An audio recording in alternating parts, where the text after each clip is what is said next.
If you like our video, click the button to subscribe to our channel and get easy access to new content. To see our full suite of ad-free video courses, instruction manuals, and quick reference guides, visit us at www.teachucomp.com.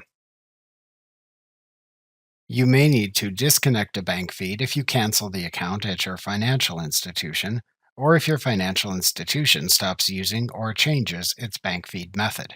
However, before you disconnect an account's bank feed, ensure you match or delete all transactions you need to review in the account.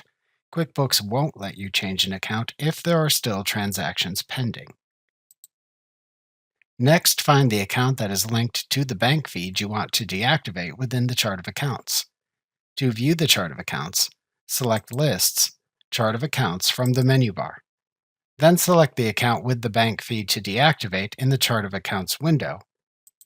Click the Account button in the lower left corner of the window, and then select the Edit Account command to open the Accounts Edit Account window.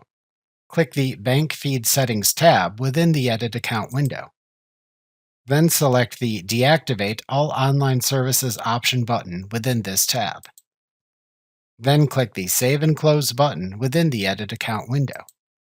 Then read the information shown in the confirmation prompt and click the OK button to finish. Remember to click the subscribe button to see more of our videos. See our full suite of courses, instruction manuals, and quick reference guides at www.teachucomp.com.